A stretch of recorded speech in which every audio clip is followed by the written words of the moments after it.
बंधू भगिनींनो आणि मित्रांनो नमस्कार. मी निवेदक अंगद गरुड. तुम्ही कुठे ना कुठेतरी मला कार्यक्रमात सूत्रसंचालन करत असताना पाहिलं असेल. आणि हो, तुम्ही अनेक कार्यक्रमात जात असता आणि त्या कार्यक्रमामध्ये कोणी ना कोणी व्यक्ती स्टेजवर असतो आणि त्याच्या हातामध्ये असतो माईक. आणि माईकच्या माध्यमातून तो मोठमोठ्याने सूचना देत असतो, काहीतरी बोलत असतो. कधी कोणाचं नाव घेतो, कधी कोणाला हे आणा ते आणा सांगतो. कधी इकडे काही कमतरता आहे अशीही जाणीव करून देतो.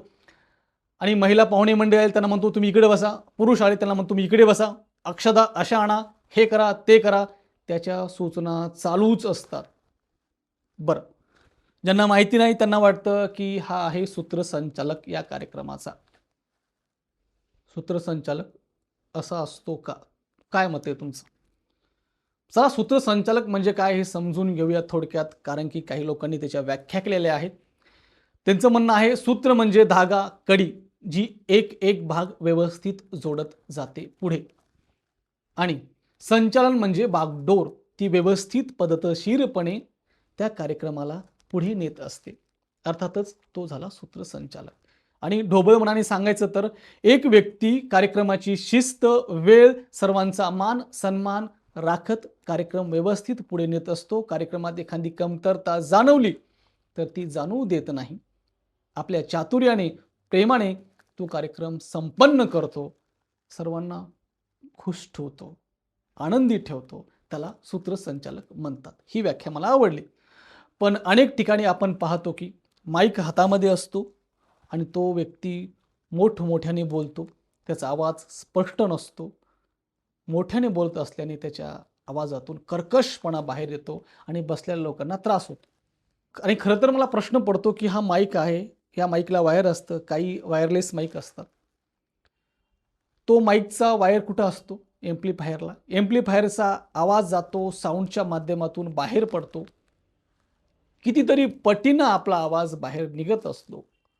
मग जोरजोराने ओरडायची गरज काय? दादाहरी, कितीतरी डिसिबलनं आपला आवाज पहिलेच बाहेर पडतोय ना, मग ओरडायची गरज काय?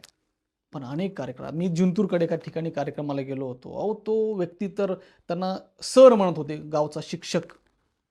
आणि किती मोठ्याने ओरडत होता, बापरे बाप. चला,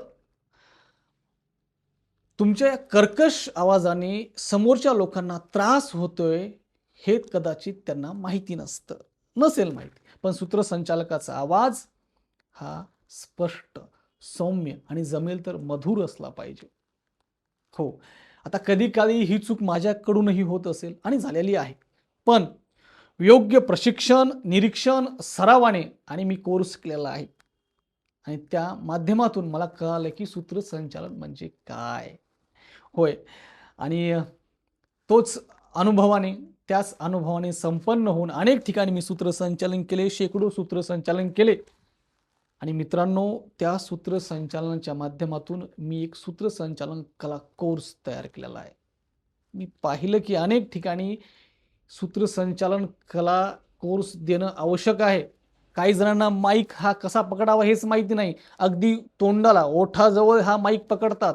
आपल्या तोंडातली लाळ त्या माईकमध्ये जाते. तो माईक दुसऱ्याला द्यावा लागतो. हैराण. म्हणून वाटलं की हा कोर्स तयार करणं खूप गरजेचं आहे. याकरता मी हा सुंदर कोर्स तयार केलेला आहे. मित्रांनो, सूत्रसंचालन ही एक कला आहे, जी योग्य मार्गदर्शन आणि सरावाने आत्मसात करता येते. एक हजरजबाबी चातुर्य सूत्रसंचालक बनता येतं. तुम्ही कार्यक्रमामध्ये सर्वांना प्रसन्न ठेवू शकता. असं तुम्ही सुंदर सूत्रसंचालन करू शकता जर का तुम्ही हा कोर्स केला तर. या कोर्समध्ये मी तुम्हाला शिकवणार आहे काय, तर सूत्रसंचालनापूर्वीची तयारी काय असली पाहिजे. सूत्रसंचालनापूर्वीची तयारी आवश्यकच असते. काय, ती मी या कोर्समध्ये सांगणार आहे. पुढे सांगणार आहे माईक योग्य पद्धतीने कसा हाताळला पाहिजे, तरच तुमचा व्यवस्थित आवाज समोर जाईल बरं का. पुढचं आहे कोणत्या कार्यक्रमामध्ये कोणते कपडे परिधान केले पाहिजे. गरजेचं आहे हो, ते सुद्धा खूपच गरजेचं आहे. आणि त्यानंतर मंचावरील नियोजन. घेतला माईक, लागले बोलायला, नाही जमत. नियोजन आवश्यक असतं. मंचावर गेले की काय नियोजन लागतं त्याची संपूर्ण माहिती मी तुम्हाला देणार आहे. आणि त्या पुढचं म्हणजे वेगवेगळ्या कार्यक्रमात कसं बोललं पाहिजे आणि त्या वेगवेगळ्या कार्यक्रमाची संपूर्ण स्क्रिप्ट मी तुम्हाला देणार आहे बरं का. एकंदरीत 20 कार्यक्रमाची. आणि त्यानंतर महत्त्वाचं सिक्स सेन्स आणि कॉमन सेन्स. हो, हे ज्यांच्याकडे आहेत तेच तर पुढे जातात आणि ज्यांच्याकडे हे नाही ना, तुम्हाला सांगतो ते जाग्यावरच खेटे मारतात, जाग्यावरच. म्हणून सिक्स सेन्स आणि कॉमन सेन्स खूप गरजेचं आहे. आणि शेवटचं म्हणजे किती बोलावं आणि कुठे थांबावं हे ज्यांना कळतं तेच यशस्वी होतात या स्टेज करेज, होय, एकंदरीतच अँकरिंग कलेमध्ये, सूत्रसंचालन कलेमध्ये. म्हणून तुम्ही सूत्रसंचालनाची 10 पुस्तके आणली, वारंवार वाचन केली, त्याचं चाळणी करून, त्याचं पाणी करून पिलं आणि माझा एक कोर्स घेतला तरी साम्य आहे, तुम्हाला सांगतो. आणि खरं तर तुम्हाला सांगतो, पाण्याचे गुणधर्म कोणते आहेत हे समजून घेतल्यानंतर पोहणं येतं का? पोहण्यासाठी पाण्यात उडी मारावी लागते हो. अनुभव असणं गरजेचं आहे. म्हणून पुस्तकी ज्ञान तर भेटणारच आहे. त्यासोबत अनुभवाचं ज्ञान. शेकडो सूत्रसंचालन केलेले आहेत मी. त्याचं अनुभवाचं ज्ञान मी तुमच्याकडे देणार आहे या कोर्समध्ये. त्यासोबतच तुम्हाला 20 वेगवेगळ्या कार्यक्रमाची स्क्रिप्ट देणार आहे. कार्यक्रमाला जायचे, स्क्रिप्ट उघडायची, कार्यक्रमाची रूपरेषा आयोजकांच्या माध्यमातून त्या स्क्रिप्टवर टाकायची आणि पाठ करून कार्यक्रम लागले करायला. हो, आता तुम्ही म्हणाल मुख्य मुद्दा महत्त्वाचा बाबा, हा कोर्स आहे किती रुपयाला? तर फक्त 500 रुपयाला. फक्त 500 रुपयाला. अहो, 20 कार्यक्रमाच्या स्क्रिप्ट देतोय तुम्हाला मी. अनेक चारोळ्याचे पेज देतोय तुम्हाला मी. अनेक शब्दरचना देतोय मी तुम्हाला. तुम्ही शिकणार आहात 500 रुपयामध्ये की सूत्रसंचालन काय असते तर. चला, 500 रुपये कोणती मोठी वस्तू आहे शिकण्यासाठी बरं का. असं तर का नाही मोठी वस्तू. पण शिकण्यासाठी मी सूत्रसंचालन कला शिकण्यासाठी 23,200 रुपये पुण्यामध्ये जाऊन खर्च केलेला आहे. पण ह्या परभणी सोडून द्या. इकडली मानसिकता पाहिली म्हणून 500 रुपयातच कोर्स केलेला आहे मी. हा कोर्स तुम्ही अवश्य खरेदी करा. दिलेल्या या फोनपे, गुगल पेच्या नंबरवर 500 रुपये पाठवा. हो, त्याचा स्क्रीनशॉट हाच व्हॉट्सअप नंबर आहे. याच व्हॉट्सअप नंबरला पाठवा.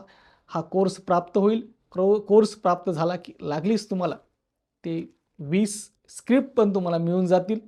बिनधास्त सूत्रसंचालन करा आणि काही अडचण आल्या तरी तर मला लगेच तुम्ही मेसेज करा. आणि जर का तुम्हाला गॅरंटी देतो, या कोर्समधून तुम्हाला समाधान तुमचं झालं नाही, तुम्ही म्हणाल माझे पैसे व्यर्थ गेले, मला काही समजलं नाही, अहो तुमचे 500 परत.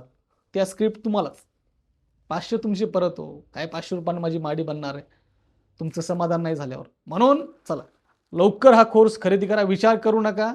आणि तुम्ही जास्त विचारात वेळ घातला ना तर मी कोर्स बंद करणार. काही गरज नाही हो. माझं काम तर चालूच आहे ना. काय गरज आहे? भेटूया मग. धन्यवाद.